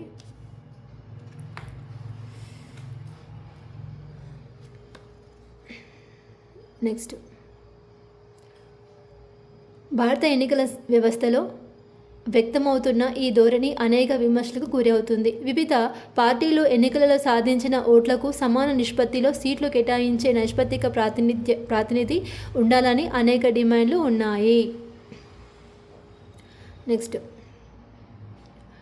భారతదేశంలో ఎన్నికల వ్యవస్థ ప్రారంభమైనప్పటి నుంచి అనేక సంస్కరణలు చోటు చేసుకుంటూనే ఉన్నాయి. వీటిలో భాగంగా వయోజన ఓటింగ్కు అవసరమయ్యే కనీస వయస్సుకు 21 సంవత్సరాల నుంచి 18 సంవత్సరాలకు తగ్గించి అనేక మంది యువజన ఓటర్లు ప్రజాస్వామ్య ప్రక్రియలో పాల్గొనడానికి వీలు కల్పించడం జరిగింది. భారత ఎన్నికల కమిషనర్ నిర్మాణపరంగా ఏకసభ్య కమిషన్ స్థాయి నుంచి బహుళ సభ్య కమిషన్ స్థాయికి పొందింది. ఎన్నికలలో ధన ప్రభావాన్ని అతి పెద్ద సమస్యగా గుర్తించి దానికి పరిష్కారంగా ఎన్నికల వ్యయ పరిమితులను నిర్ధారించడం జరిగింది. అంతేకాక భారతదేశంలో ఎన్నికల వ్యవస్థలో బ్యాలెట్ పేపర్ పద్ధతిని ఉపసంహరించి దాని స్థానంలో ఎలక్ట్రానిక్ ఓటింగ్ యంత్రాల పద్ధతిని ప్రవేశపెట్టడం జరిగింది. ఈ వినూత్న సంస్కరణలు, మార్పులు ఎన్నికల వ్యవస్థలో గణనీయమైన పురోగతికి దారితీసి ఎన్నికలు స్వేచ్ఛాయుతంగా, నిష్పక్షపాతంగా నిర్వహించడానికి దోహదం చేస్తున్నాయి. భారతదేశంలో రాజకీయ పార్టీలు. ప్రజాస్వామ్యం విజయవంతం కావడానికి రాజకీయ పార్టీలు చాలా అవసరం. రాజకీయ పార్టీలు ప్రజా ప్రాధాన్యం గల అనేక అంశాల పట్ల ప్రజలకు అవగాహన కల్పిస్తాయి. వివిధ ప్రజా సమస్యను ప్రభుత్వం దృష్టికి తెస్తాయి. రాజకీయ పార్టీలు ఎన్నికలలో పోటీ చేసి ఒకదానితో మరొకటి పోటీపడడం ద్వారా రాజకీయాధికారాన్ని కైవసం చేసుకోవడానికి ప్రయత్నిస్తాయి. ఎన్నికల సందర్భంలో రాజకీయ పార్టీలు తమ ఎన్నికల ప్రణాళికల్లో అనేక వాగ్దానాలు, ఎలక్షన్ మేనిఫెస్టోస్ అనేక వాగ్దానాలు చేస్తాయి.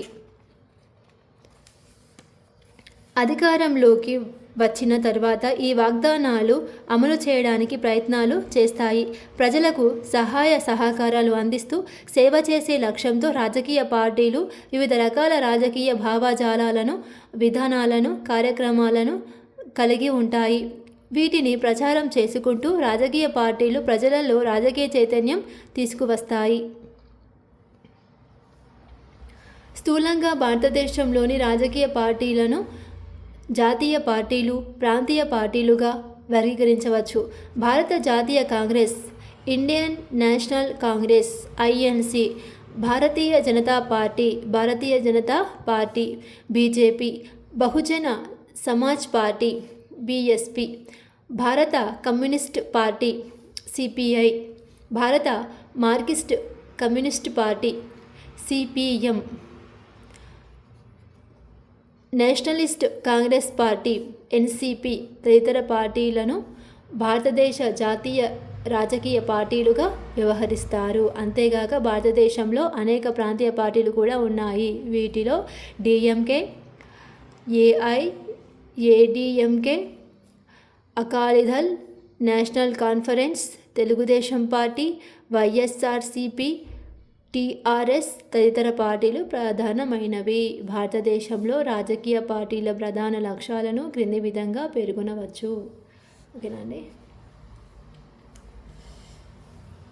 ఒకసారి 10th క్లాస్ టెక్స్ట్ బుక్ కూడా చూడండి, అందులో కూడా ఇన్ఫర్మేషన్ ఉందండి. సో అక్కడి నుంచే ఇక్కడ లింకప్ టాపిక్ అనేది వచ్చిందండి. బహుళ పార్టీ వ్యవస్థ. స్వాతంత్రానంతరం అనేక దశాబ్దాల పాటు భారతదేశంలో భారత జాతీయ కాంగ్రెస్ ఆధ్వర్యంలో ఏకపార్టీ ప్రాబల్య వ్యవస్థ కొనసాగింది. ఇప్పుడు స్వాతంత్రానంతరం ఒకే పార్టీ ప్రాబల్యం అనేది కొనసాగిందనమాట భారత కాంగ్రెస్ ఆధ్వర్యంలో.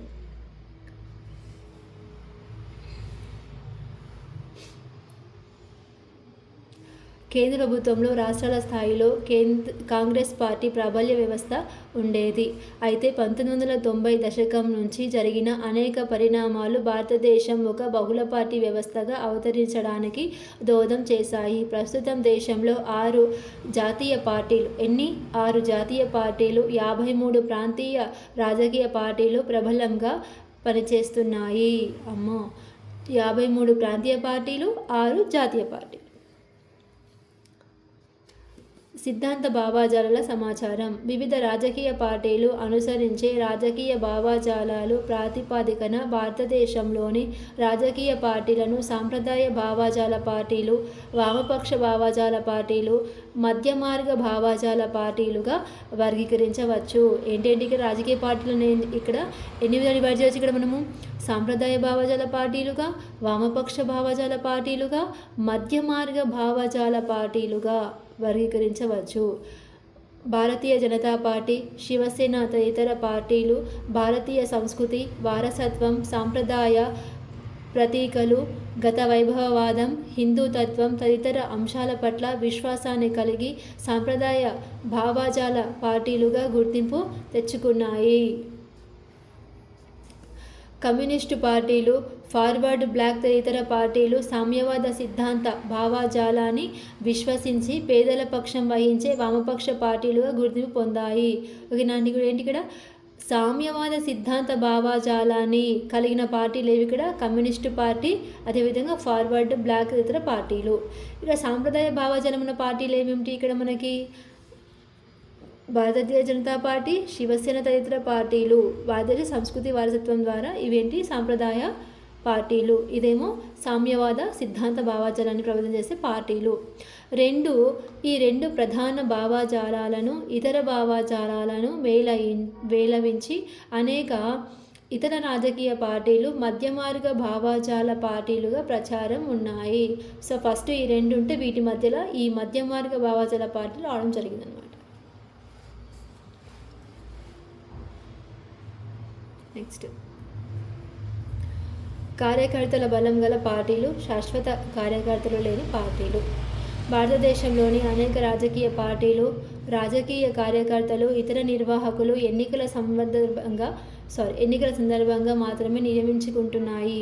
శాశ్వత కార్యకర్తలు లేకపోవడంతో తాత్కాలికంగా ఎన్నికల సమయంలో మాత్రమే కొన్ని రాజకీయ పార్టీలు కార్యకర్తలను ఈ విధంగా నియమించుకుంటున్నాయి. ఓకే, శాశ్వతమైన కార్యకర్త లేకపోవడం వల్ల తాత్కాలికంగా ఉన్న అభ్యర్థులను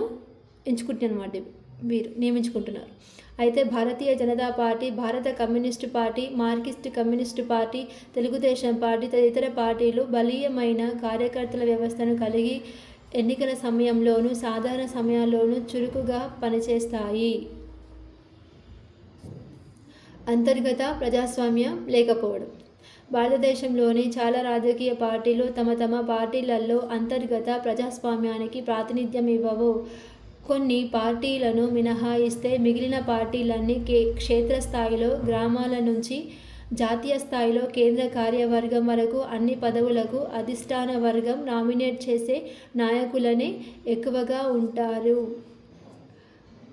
ప్రధాన సమస్యలపై పార్టీలో చర్చ కూడా ఉండదు. అధిష్టానం నిర్ణయమే అందరికీ శిరోధార్యం అవుతుంది.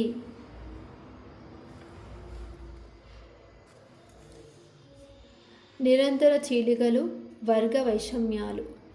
భారతదేశంలోని రాజకీయ పార్టీలు నాయకుల మధ్య విభేదాలు కారణంగా చీలికలకు గురవుతాయి. నాయకుల మధ్య అభిప్రాయ భేదాలు, సంఘర్షణలు వివిధ పార్టీలలో చీలికలకు అనేక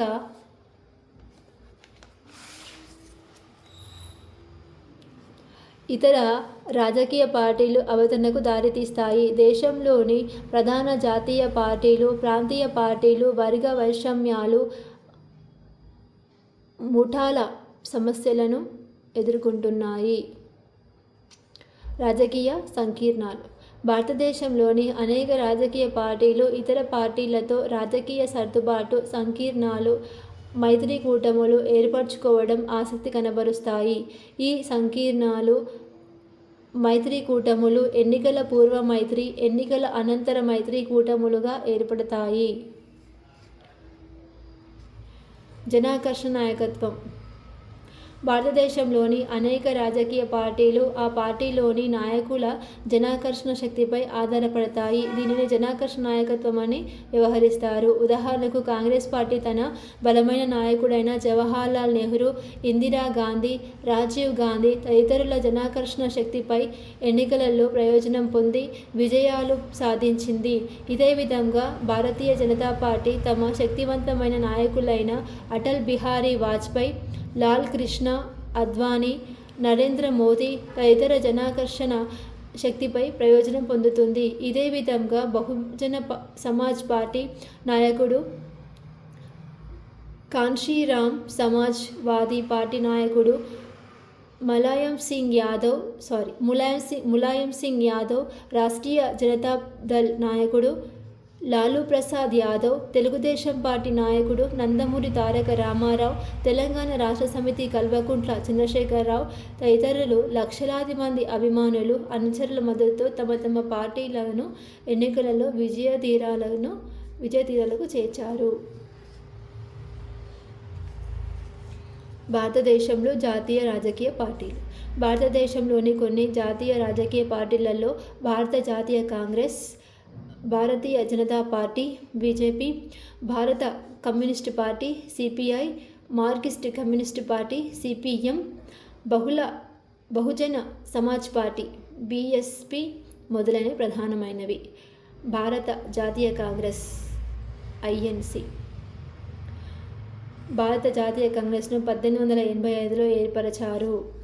ఓకేనా అండి, 1885లో ఏర్పరిచారు. భారత జాతీయోద్యమంలో ఈ పార్టీ గణనీయమైన పాత్ర పోషించింది. కొద్దిమంది చరిత్రకారులు భారత జాతీయోద్యమ చరిత్రను భారత జాతీయ కాంగ్రెస్తో సరిపోల్చారు. ఓకేనా అండి, ఈ వ్యక్తి ఎవరైనా సరిపోల్చిన వ్యక్తి చెక్ చేసుకోండి. లాస్ట్ క్లాస్లో ఇప్పుడు చాలాసార్లు వచ్చింది ఇది. అదే కాంగ్రెస్ చరిత్రనే జాతీయోద్యమ చరిత్రకు అభిమానించిన వ్యక్తి ఒకరు వస్తారు, ఆ పేరు చెప్పండి, కామెంట్లో తెలియజేయండి. స్వాతంత్రానంతరం కాలంలో కాంగ్రెస్ పార్టీ ఏకైక ఆధిపత్య పార్టీగా 1980 దశకం వరకు కొనసాగింది. ఈ పార్టీ స్వాతంత్రానంతరం తొలి 3 దశాబ్దాల కాలం కేంద్ర ప్రభుత్వంలో ఏకచక్రాధిపత్యంతో అధికారంలో కొనసాగింది. అప్పట్లో కాంగ్రెస్ పార్టీకి జవహర్లాల్ నెహ్రూ, లాల్ బహదూర్ శాస్త్రి, ఇందిరాగాంధీ తదితరులు నాయకత్వం వహించి దేశ ప్రధానమంత్రులుగా ఉండేవారు. అదే సందర్భంలో భారతదేశంలోని అనేక రాష్ట్రాల్లో కాంగ్రెస్ పార్టీ అధికారంలో కొనసాగింది. 1977 సంవత్సరంలో జరిగిన సాధారణ ఎన్నికలలో పరాజయం పొంది కేంద్రంలో అధికారాన్ని కోల్పోయింది. అనాది కాలంలోని 1980 ఎన్నికలలో విజయం సాధించి కేంద్ర ప్రభుత్వంలోనూ అనేక రాష్ట్రాల్లోనూ అధికారంలోకి వచ్చింది. 1984లో కాంగ్రెస్ పార్టీ నాయకురాలు, అప్పటి భారత ప్రధానమంత్రి శ్రీమతి ఇందిరాగాంధీ హత్యకు గురయ్యారు. తదనంతరం జరిగిన సాధారణ ఎన్నికలలో కాంగ్రెస్ పార్టీ ఘన విజయం సాధించి రాజీవ్ గాంధీ ప్రధానమంత్రిగా తిరిగి అధికారంలోకి వచ్చింది. 1991లో జరిగిన సాధారణ ఎన్నికల ప్రచార సమయంలో రాజీవ్ గాంధీ హత్యకు గురయ్యారు. ఆ తర్వాత కాలంలో ఈ పార్టీ అనేక పార్టీల మద్దతుతో పివి నరసింహారావు నాయకత్వంలో కేంద్రంలో అధికారంలోకి వచ్చింది. కాంగ్రెస్ పార్టీ తన ప్రభావాన్ని కోల్పోతూ రావడం జరిగింది. కొన్ని మిత్ర పక్షాలతో యునైటెడ్ ప్రోగ్రెసివ్ అలయన్స్ పేరుతో ఒక సంకీర్ణాన్ని ఏర్పరిచి డాక్టర్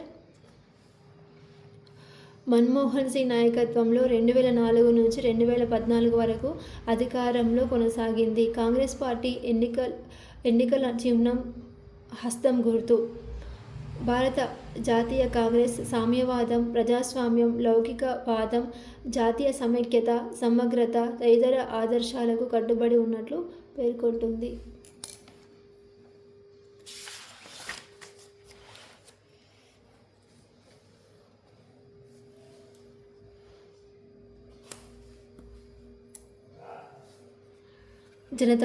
భారతీయ జనతా పార్టీ. ఈ పార్టీని 1980 ఏప్రిల్ 6న లాంఛనప్రాయంగా ఏర్పరిచారు. అటల్ బిహారీ వాజ్పేయి నాయకత్వంలో ఈ పార్టీ ఏర్పడింది. ఈ పార్టీకి రాష్ట్రీయ స్వయం సేవక్ సంఘ్ అనే సాంఘిక సాంస్కృతిక సంస్థతో బలమైన సంబంధాలు ఉన్నాయి. దేంతోని? రాష్ట్రీయ స్వయం సేవక్ సంఘ్తో. ఓకేనా. ఎవరు దీన్ని ఏర్పడింది అంటే అటల్ బిహారీ వాజ్పేయి. ఏ ఇయర్లో అంటే 1980 ఏప్రిల్ 6న. హిందుత్వ భావజాలానికి కట్టుబడి ఉంటుంది. పార్టీ అవతరణ మొదలు ఈ పార్టీ క్రమక్రమంగా వృద్ధి చెందుతూ ఒక బలీయమైన శక్తిగా రూపొందింది. లోక్సభలో ఆధిపత్యం సంపాదించడం ద్వారా కేంద్రంలో 1998, 99, 2014, 19 సంవత్సరాలలో అధికారంలోకి వచ్చి ప్రభుత్వాన్ని ఏర్పాటు చేసింది. అటల్ బిహారీ వాజ్పేయి, నరేంద్ర మోదీ ఈ పార్టీ తరపున ప్రధానమంత్రులుగా ఉన్నారు. భారతీయ జనతా పార్టీ తన మిత్రపక్షాలతో కలిసి జాతీయ ప్రజాస్వామ్య కూటమిని నేషనల్ డెమోక్రటిక్ అలయన్స్ ఎన్డీఏ ఏర్పరిచింది. ఈ పార్టీ సిద్ధాంత భావజాలాలలో సురక్ష, భద్రత, సూచిత పరిశుద్ధి, పారదర్శకత, దేశీయ వస్తువుల వినియోగానికి ప్రోత్సాహం, సంరక్ష, సంక్షేమం తదితర అంశాలు ఉన్నాయి. భారతదేశ సాంస్కృతిక జాతీయవాదం పట్ల ఈ పార్టీకి విశ్వాసం ఉంది. గాంధేయ సామ్యవాదాన్ని విశ్వసిస్తుంది. అయోధ్యలో రామమందిర నిర్మాణం, భారతదేశంలోని ఉన్నత పదవులు చేపట్టకుండా విదేశాలలో జన్మించిన వారిని అడ్డుకోవడం, పార్లమెంటులో 3వ వంతు సీట్లు మహిళలకు రిజర్వేషన్లుగా ఇవ్వాలని డిమాండ్లు ఈ పార్టీ ఎన్నికల ప్రకటన మేనిఫెస్టోలో ప్రధానంగా ప్రస్తావించింది. భారత కమ్యూనిస్టు పార్టీ. ఈ పార్టీ 1925లో ఏర్పరిచారు. ఈ పార్టీ చాలా వరకు కార్మిక సంఘాల పునాదులపై వృద్ధి చెంది పట్టణ పారిశ్రామిక ప్రాంతాలైన ముంబై, మద్రాస్, కాన్పూర్, అహ్మదాబాద్, రాంచీ, తెలంగాణ వంటి ప్రదేశాల్లో ఉంది. తదనంతరం కాలంలో తన వ్యవస్థాగత కార్యకలాపాలు విస్తరించుకొని రైతులు, కౌలుదారులు, వ్యవసాయ కూలీలు తదితర వర్గాల్లో మద్దతు సంపాదించింది. ఎవరెవరు ఇక్కడ? రైతులు, కౌలుదారులు, వ్యవసాయ కూలీలు. భారత కమ్యూనిస్టు పార్టీ ప్రఖ్యాత తెలంగాణ సాయుధ రైతాంగ పోరాటానికి 1948-51 నాయకత్వం వహించింది.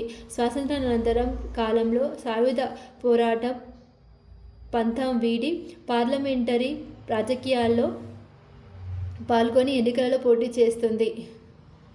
ఈ పార్టీ సిద్ధాంత భావజాలం విషయంలో సంక్షోభం ఏర్పడి 1964లో చీలికలు ఎదుర్కొంది. క్రమక్రమంగా ఈ పార్టీ తన ప్రభావాన్ని కోల్పోతూ దేశంలో తెలంగాణ, కేరళ, పశ్చిమ బెంగాల్, బీహార్, త్రిపుర, ఆంధ్రప్రదేశ్ తదితర రాష్ట్రాల్లోని కొన్ని ప్రాంతాలకు పరిమితమైంది.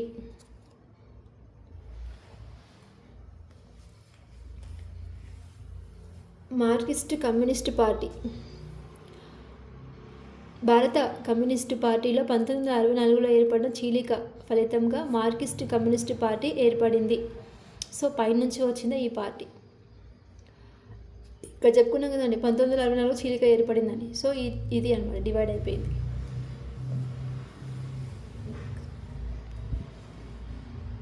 భారత కమ్యూనిస్టు పార్టీలో 1964లో ఏర్పడిన చీలిక ఫలితంగా మార్క్సిస్ట్ కమ్యూనిస్టు పార్టీ ఏర్పడింది. ఆ పార్టీ ఏర్పడిన అనతి కాలంలోనే ఒక బలీయమైన శక్తిగా మారి విస్తరించింది. ఈ పార్టీ ఏర్పరిచిన సంకీర్ణాల ఆధారంగా కేరళ, పశ్చిమ బెంగాల్, త్రిపుర తదితర రాష్ట్రాల్లో అధికారంలోకి వచ్చింది. ఓకేనా. నెక్స్ట్, ఈ పార్టీ సిద్ధాంత భావజాల అంశాల్లో భారతదేశంలో ప్రజాస్వామ్యాన్ని స్థాపించడం. ఓకేనా. దీని భావజాలలో అంశాలలో ఏంటి ఇక్కడ అంటే భారతదేశం ప్రజాస్వామ్యాన్ని స్థాపించడం, ప్రాథమిక హక్కులలో పనిచేసే హక్కు చేర్చడం, బహుళజాతి సంస్థలను జాతీయకరణ చేయడం, కార్మికులు సంఘాల హక్కుల పరిరక్షణ, భూ సంస్కరణ తదితరాలు ప్రధానమైనవి. ఓకేనా అండి. ఏంటి ఇక్కడ ప్రాథమిక హక్కులో పని హక్కును చేర్చడం, అదేవిధంగా ప్రజాస్వామ్యాన్ని స్థాపించడం భారతదేశంలో, అదేవిధంగా బహుళ సంస్థలను జాతీయకరణ చేయడం, అదేవిధంగా కార్మికులు సంఘాల హక్కుల పరిరక్షణ, భూ సంస్కరణలు మొదలైనవి ఇవి చేయడం అంటే మెయిన్ అంశాలు అన్నమాట. బహుజన సమాజ్ పార్టీ. ఈ పార్టీ దేశంలోని వెనుకబడిన తరగతులు, షెడ్యూల్ కులాలు, షెడ్యూల్ తెగలు, అల్పసంఖ్యాక వర్గాలు తదితరుల సంక్షేమానికి పాటుపడింది. ఓకేనా. బహుజన సమాజ్ పార్టీ బహుజనుల కోసం. ఓకే. ఈ పార్టీ దేశంలోని దళితులు, సమాజంలోని అణచివేతకు గురైన పీడిత వర్గాల తదితరుల అభ్యున్నతికి కంకణం కట్టుకుంది. బహుజన సమాజ్ పార్టీని 1985లో కాన్షీరామ్ స్థాపించాడు. ఆ తర్వాత పార్టీ నాయకత్వం మాయావతి చేతికి వచ్చింది.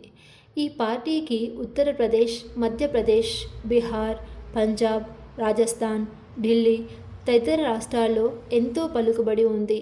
బహుజన సమాజ్ పార్టీ ఉత్తరప్రదేశ్లో అధికారంలో కొనసాగింది. అనేకసార్లు కేంద్ర ప్రభుత్వంలో సంకీర్ణ భాగస్వామిగా ఉంది. బహుజన సమాజ్ పార్టీ ఎన్నికల చిహ్నం ఏనుగు.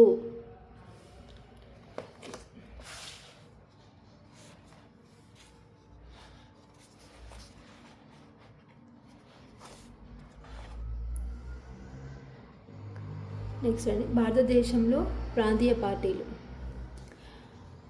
భారత భారత రాజకీయ వ్యవస్థలో అనేక ప్రాంతీయ పార్టీలు అవతరించడం ఒక వినూత్న పరిణామంగా పేర్కొనవచ్చు.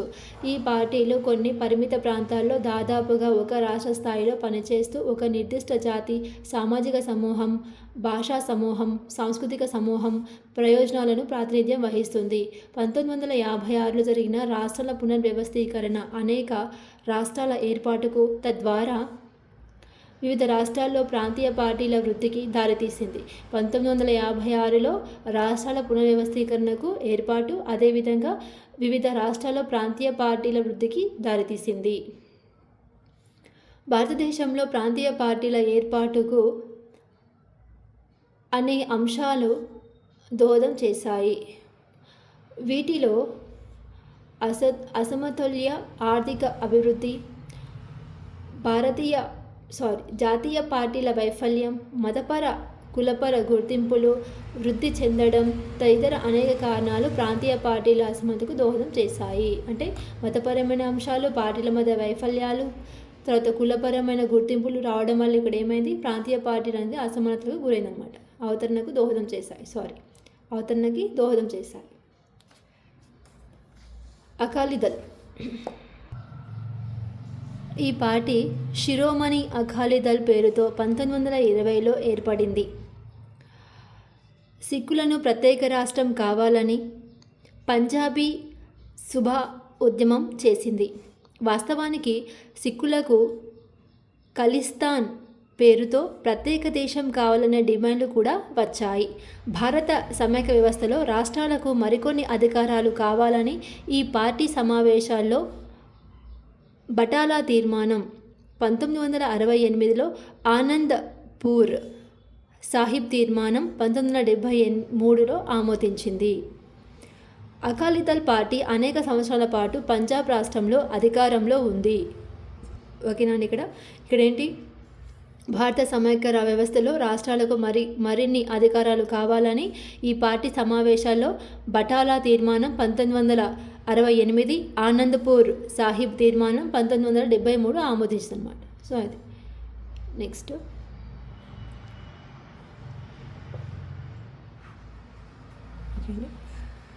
DMK, AIADMK. భారతదేశంలోని దక్షిణాది రాష్ట్రాలైన తమిళనాడులో ఈ రెండు ప్రాంతీయ పార్టీలు మనుగడలో ఉన్నాయి.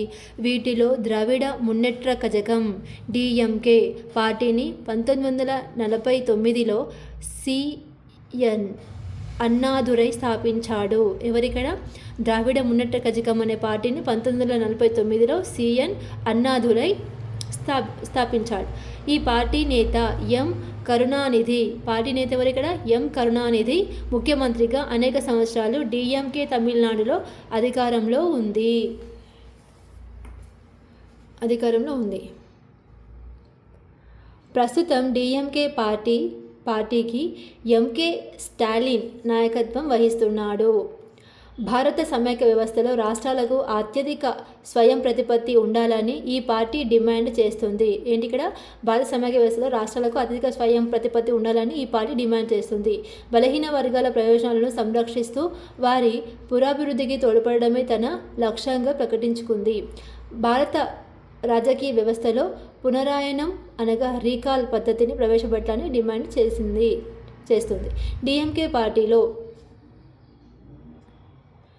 డిఎంకే పార్టీలో ఏర్పడిన చీలిక ఆధారంగా అఖిల భారత అన్నా ద్రావిడ మున్నేట్ర కజగం పార్టీని 1972లో ఎంజి రామచంద్రన్ స్థాపించారు. ఈ పార్టీ త్వరితగతిన అధికారంలోకి వచ్చింది. ఓకేనా అండి. అఖిల భారత అన్నా ద్రావిడ మున్నేట్ర కజగం అనే పార్టీని ఎవరు స్టార్ట్ చేస్తారు అంటే ఎంజి రామచంద్రన్. ఎప్పుడు, 1972లో. ఓకేనా. ఈ పార్టీ త్వరితగతిన అధికారంలోకి వచ్చింది. 1987లో తాను మరణించే వరకు ఎంజి రామచంద్రన్ ముఖ్యమంత్రిగా కొనసాగారు. తదనంతరం ఈ పార్టీ నాయకత్వం మారి ఏఐడిఎంకేకు జయలలిత నాయకురాలిగా బాధ్యతలు స్వీకరించారు. జయలలిత నేతృత్వంలో ఈ పార్టీ మళ్ళీ అధికారాన్ని కైవసం చేసుకున్నారు. ఆ తర్వాత జయలలిత హఠాత్ మరణంతో పన్నీర్ సెల్వం పళనిస్వామి పార్టీకి నాయకత్వం అందిస్తూ తమిళనాడులో అధికారంలో కొనసాగుతున్నారు.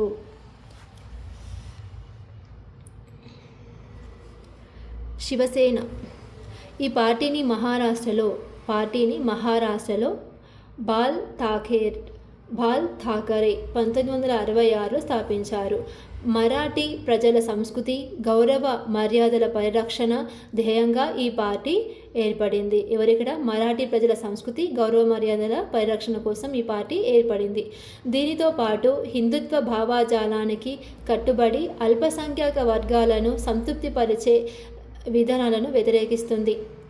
ప్రస్తుతం శివసేన పార్టీ అధినేత ఉద్ధవ్ ఠాకరే ముఖ్యమంత్రిగా మహారాష్ట్ర ప్రభుత్వాన్ని నడిపిస్తున్నారు. Next Telugu Desam party TDP. ఈ పార్టీని Telugu cinema hero NT Rama Rao 1982లో స్థాపించారు. పార్టీ అవతరించిన 9 నెలల కాలంలోనే వృద్ధి చెంది ఉమ్మడి ఆంధ్రప్రదేశ్ రాష్ట్ర శాసనసభ ఎన్నికలలో సంపూర్ణ మెజారిటీ సాధించింది. సో ఇది 10th క్లాస్ చూడండి ఒకసారి. 10th క్లాస్లో విధంగా ఉందండి. ఇంకొంచెం ఇన్ఫర్మేషన్ ఉంటుంది. నెక్స్ట్, తెలుగు ప్రజలు ఆత్మగౌరవాన్ని పునరుద్ధరించి సంరక్షించడమే తన ప్రధాన నినాదంగా మార్చుకుంది. ఆ తర్వాత తెలుగుదేశం పార్టీ నాయకత్వం మారి ఎన్. చంద్రబాబు నాయుడు అధినేతగా పార్టీని నడిపిస్తున్నాడు. ప్రస్తుతం తెలుగుదేశం పార్టీ ఆంధ్రప్రదేశ్ రాష్ట్రంలో ప్రధాన ప్రతిపక్షంగా ఉంది. సో ఇప్పుడు ఏమైందండి? ప్రజెంట్ అధికారంలోకి వచ్చిందండి? మీరే చెప్పండి. నెక్స్ట్, వైఎస్ఆర్సిపి యువజన శ్రామిక రైతు కాంగ్రెస్ పార్టీ. ఓకేనా అండి? యువజన శ్రామిక రైతు కాంగ్రెస్ పార్టీ. వైఎస్ జగన్మోహన్ రెడ్డి ఆంధ్రప్రదేశ్ రాష్ట్ర ముఖ్యమంత్రిగా ఉన్న వైఎస్ రాజశేఖర్ రెడ్డి 2009లో హఠాత్ మరణం చెందడంతో అతని కుమారుడు జగన్మోహన్ రెడ్డి భారత జాతీయ కాంగ్రెస్కు రాజీనామా చేసి ఈ పార్టీని స్థాపించాడు. 2019 మే నెలలో జరిగిన రాష్ట్ర శాసనసభ సాధారణ ఎన్నికలలో ఈ పార్టీ ఘన విజయం సాధించి మొత్తం 175 స్థానాల్లో 151 స్థానాలను కైవసం చేసుకుంది. ఆంధ్రప్రదేశ్ రాష్ట్రం నుంచి లోక్సభకు గల 25 స్థానాలలో 22 స్థానాలను గెలుచుకుంది. ఆంధ్రప్రదేశ్ రాష్ట్రంలో వైఎస్ఆర్సిపి ప్రభుత్వం అనేక వినూత్న సంక్షేమ కార్యక్రమాలు ప్రవేశపెట్టి అమలు చేస్తుంది. ఆ రాష్ట్ర రాజధానిని 3 విభాగాలుగా ఆంధ్రప్రదేశ్ రాష్ట్రంలోని 3 విభిన్న నగరాలలో ఏర్పరచాలని యోచిస్తుంది. పార్టీ ఫిరాయింపుల నిరోధక చట్టం. భారత రాజ్యాంగపు 52వ సవరణ చట్టం 1985 ఫిరాయింపుల నిరోధక చట్టంగా పేరు పొందింది. ఈ చట్టంలోని నిబంధనల ప్రకారం పార్లమెంటుకు, రాష్ట్ర శాసనసభలకు ఎన్నికైన ప్రజాప్రతినిధులు ఒక పార్టీ నుండి ఎన్నికై మరో పార్టీకి ఫిరాయించినప్పుడు ఎన్నికైన పదవులకు అనర్హులుగా ప్రకటిస్తుంది. ఓకేనా అండి? అంటే ఒక పార్టీ నుంచి ఎన్నికైన మరొక పార్టీకి ఫిరాయించినప్పుడు ఎన్నికైన పదవులకు అనర్హులుగా ప్రకటిస్తుంది. ఓకేనా? ఈ చట్టాన్ని 2003లో 91వ సవరణ చట్టం ద్వారా మరింత బలోపేతం చేశారు. ఈ చట్టాన్ని మరింత కట్టుదిట్టంగా అమలు చేయడానికి రాజ్యాంగంలోని 10వ షెడ్యూలు స్థానం కల్పించారు. ఈ చట్టం నిబంధనలను ఒక ప్రజాప్రతినిధిని అనర్హులుగా ప్రకటించే విధి విధానాలు, పద్ధతులను వివరిస్తాయి. ఈ చట్టంలోని ప్రధాన అంశాలు క్రింది విధంగా ఉంటాయి. రాజకీయ పార్టీలకు చెందిన సభ్యులు అనర్హులయ్యే సందర్భం. ఒక రాజకీయ పార్టీ ద్వారా ఎన్నికైన ప్రజాప్రతినిధి ఎన్నికలలో గెలిచిన తర్వాత మరో రాజకీయ పార్టీని మరో పార్టీలోకి ఫిరాయించినప్పుడు ఈ చట్టంలోని నిబంధనల ప్రకారం అనర్హతను ఎదుర్కొంటాడు. అంతేగాక పార్లమెంటుకు లేదా రాష్ట్ర శాసనసభలకు ఒక పార్టీ ద్వారా ఎన్నికైన సభ్యుడు ఆ పార్టీకి రాజీనామా చేసేటప్పుడు లేదా తాను ఎన్నికైన పార్టీ జారీ చేసే విప్ ఆదేశాలకు వ్యతిరేకంగా పార్లమెంటులో కానీ రాష్ట్ర శాసనసభలో కానీ ఏదైనా అంశానికి జరిపే ఓటింగుకు దూరంగా ఉండడం లేదా భిన్నంగా ఓటు వేయడం జరిగినప్పుడు అనర్హత వేటును ఎదుర్కొంటాడు. ఇండిపెండెంట్ సభ్యుడు, నామినేటెడ్ సభ్యులు అనర్హులయ్యే సందర్భం. పార్లమెంటుకు లేదా రాష్ట్ర శాసనసభలకు ఒక సభ్యుడు స్వతంత్ర అభ్యర్థిగా ఎన్నికైన తర్వాత ఏదైనా ఒక రాజకీయ పార్టీలో చేరితే దాని ఫలితంగా తన సభ్యత్వాన్ని కోల్పోతాడు. అదేవిధంగా పార్లమెంటుకు లేదా రాష్ట్ర శాసనసభలకు నామినేట్ అయిన సభ్యుడు తాను నామినేట్ అయిన 6 నెలల తర్వాత ఏదైనా ఒక రాజకీయ పార్టీలో చేరినప్పుడు సభ్యత్వాన్ని అనర్హుడు అవుతారు. అంటే పార్టీలోకి వెళ్ళాలన్నమాట, ఇంకో దానిలోనే ఉండనవసరం లేదనమాట. ఫిరాయింపుల నిరోధక చట్టం కొన్ని మినహాయింపులు. ఒక రాజకీయ పార్టీ ద్వారా ఎన్నికైన సభ్యులు ఆ పార్టీ సంఖ్యాబలంలోని 2/3 వంతు సభ్యులతో చీలిక ద్వారా మరొక పార్టీలో చేరినప్పుడు చీలిక వర్గంగా ఉండడానికి నిర్ణయించుకుంటున్నప్పుడు ఫిరాయింపు నిరోధక చట్టంలోని నిబంధనలు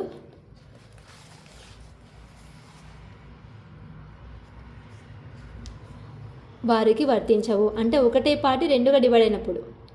ఇదే విధంగా ఒక సభ్యుడు ఆ సభకు సభాధ్యక్షుడిగా స్పీకర్ లేదా డిప్యూటీ స్పీకర్ ఎన్నికైనప్పుడు ఆ పదవిని నిష్పక్షపాతంగా నిర్వహించడానికి, పదవికి గల గౌరవ మర్యాదలను కాపాడడానికి తాను ఎన్నికైన పార్టీకి రాజీనామా చేయవచ్చు. అలాంటి సందర్భంలో ఈ చట్టం వారిని మినహాయింపునిస్తుంది. ఈ కారణాలు వారిని అనర్హులుగా ప్రకటించడానికి ప్రాతిపదిక కాబోవు. పార్టీ నుంచి బహిష్కరణకు వర్తించని నిబంధనలు. ఏదైనా ఒక రాజకీయ పార్టీ తమ పార్టీ ద్వారా ఎన్నికైన సభ్యులని ఆ పార్టీ నుంచి బహిష్కరించినప్పుడు ఫిరాయింపుల నిరోధక చట్టంలోని నిబంధనలు ఆ సభ్యునికి వర్తించవు. ఆ సభ్యుడు అనర్హతలను ఎదుర్కొనే అవకాశం లేదు. ఎన్నికైన పదవి కాలాన్ని సభ్యుడు పూర్తి చేయవచ్చు. ఓకేనా అండి? పదవి కాలం అనేది ఇక్కడ. ఫిరాయింపుల నిరోధక చట్టం నిర్ణయాత్మక అధికారం. పార్లమెంటు లేదా రాష్ట్ర శాసనసభల సభాధ్యక్షుడు, స్పీకర్ సభ్యులపై ఫిరాయింపుల నిరోధక చట్టాన్ని ప్రయోగించే అధికారం ఉంటుంది. సభ్యుని ఎన్నిక జరిగిన సభ పదవీ కాలంలో అతని అనర్హతలకు సంబంధించిన అన్ని అంశాలపై నిర్ణయాత్మక అధికారం స్పీకర్కు మాత్రమే ఉంటుంది. ఫిరాయింపుల నిరోధక చట్టం వల్ల అనేక ప్రయోజనాలు ఉన్నాయి. ఈ చట్టం రాజకీయ ఫిరాయింపులను నిరోధించే లక్ష్యంతో రూపొందింది. పార్లమెంట్ లేదా రాష్ట్ర శాసనసభ్యులకు ఎన్నికైన సభ్యులు అవినీతికి పాల్పడకుండా నిరోధిస్తుంది. ఎన్నికైన సభ్యులను పదవులు, లంబాలు, ఇతర ప్రయోజనాలు ఎరగా చూపి ఫిరాయింపులకు జరపడాన్ని అడ్డుకుంటుంది. రాజకీయ వ్యవస్థకు స్థిరత్వాన్ని ఇస్తుంది. ఈ చట్టం నైతిక విలువలను విరుద్ధంగా జరిగే రాజకీయ ఫిరాయింపుల బారి నుండి రాజకీయ వ్యవస్థకు రక్షించి పార్లమెంటరీ ప్రజాస్వామ్య పునాదులను బలోపేతం చేస్తుంది. అనేక ప్రయోజనాలు ఉన్నప్పటికీ ఈ పార్టీ ఫిరాయింపుల నిరోధక చట్టంలోని అనేక లోపాలు కూడా ఉన్నాయి. ఈ చట్టంలోని నిబంధనలు చట్టసభల్లో సభ్యులు తమ పార్టీ ఆదేశాలను తప్పనిసరిగా అనుసరించాలి. ఒక్కొక్కసారి సభ్యులు తమ అంతరాత్మకు విరుద్ధంగా అసమ్మతి తెలిపే స్వేచ్ఛ కూడా లేకుండా వ్యవహరించాల్సి ఉంటుంది. దీని ఫలితంగా రాజకీయ పార్టీ ఒక నియంతృత్వ అధినేత వలె మారి తన ఆదేశాలతో సభ్యుల వ్యక్తిగత అభిష్టాలను కాలరాస్తుంది. అదేవిధంగా ఈ చట్టం సభలోని స్వతంత్ర సభ్యులకు నామినేటెడ్ సభ్యులకు 2 విభిన్న పరస్పర వైరుధ్య నిబంధనలు పేర్కొని ఫిరాయింపులను నిరోధించే ప్రయత్నం చేస్తుంది. ఈ చట్టం ప్రకారం స్వతంత్రులుగా ఎన్నికైన సభ్యులు తమ పదవి కాలం ముగిసే వరకు ఏ రాజకీయ పార్టీలోనూ చేరరాదు. అయితే నామినేటెడ్ సభ్యులు మాత్రం తాము సభ సభ్యత్వం స్వీకరించడానికి 6 నెలలలోపు ఏ పార్టీలోనైనా చేరవచ్చు. దీనిపై ఎన్నో విమర్శలు కూడా ఉన్నాయి. ఎన్ని విమర్శలు ఉన్నప్పటికీ ఈ చట్టం రాజకీయ ఫిరాయింపులను సమర్థవంతంగా నివారించి ప్రజాస్వామ్య విలువలను సంరక్షిస్తుంది. ముగింపండి సారాంశం. భారతదేశ రాజ్యాంగం భారతదేశంలో ప్రజాస్వామ్యాన్ని బలోపేతం చేయడానికి ఎన్నో నిబంధనలు రూపొందించింది. దీని అనుగుణంగా దేశంలో స్వేచ్ఛాయుతంగా, నిష్పక్షపాతంగా ఎన్నికలు నిర్వహించడానికి ఒక ఎన్నికల సంఘాన్ని ఏర్పాటు చేయడానికి వీలు కల్పిస్తుంది. కాలక్రమంలో భారత ఎన్నికల సంఘం ఎన్నికలు నిర్వహిస్తూ రాజకీయ వ్యవస్థలోని లోపాలు నివారించడానికి, ఎన్నికల ప్రక్రియను లోపరహితంగా, పారదర్శకంగా కొనసాగించడానికి చెప్పుకోదగిన స్థాయిలో ఎన్నికల సంస్కరణలను చేపట్టి అమలు చేస్తుంది.